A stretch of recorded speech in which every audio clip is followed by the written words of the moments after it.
let's get to talk of Arsenal in this one. Coach, like I said, Arteta decided to keep Partey on the bench for both games, brought him in late in the game.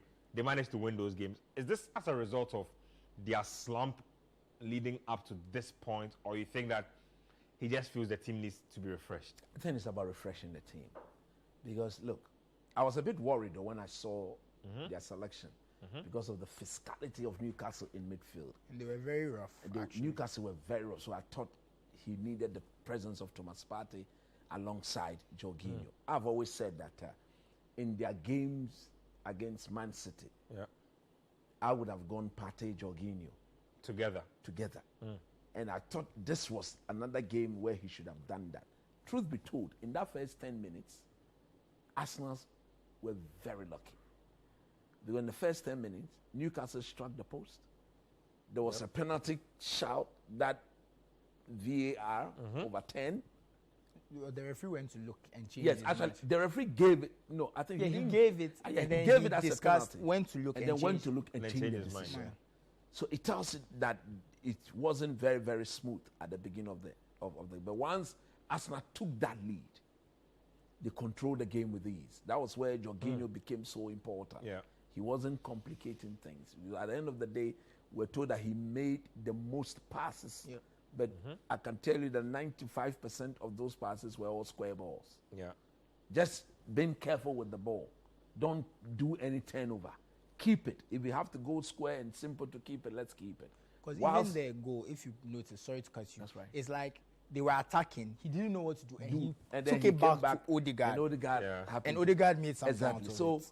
Yes, it was a good call. I think the Partey situation should not be blown again. Should not be blown out of proportion. Look, if Partey is fresh and he's ready to go, I think 99% of every coach will pick him ahead of Jorginho. And just to add to that, I think Partey was off form. But I don't want to say it's his fault Arsenal were playing badly. No. I think there was a lot going on. If you notice, Bukayo Saka is tired. Yeah, he's tired. He's we are not really seeing him perform. They don't have somebody to replace him. We are not really seeing him perform. Yeah. We are seeing Odegaard is now picking up a bit more responsibility. Look, he scored 15 goals this season, no penalties. That's very impressive for a midfielder. And considering last season, he wasn't really scoring. It just shows you he's up his level. He has gone up to a different level. And I think Kira has come in. I think Rob Holding played a bit more, even though Kira is better because Kira is left-footed. So those angles, playing two left-footed defenders, is something most managers don't want to do. And I think he's also new to the league. He's probably now still learning English. He's still adapting. So maybe that's why they persisted Rob Holding for a few more weeks, longer than they should have.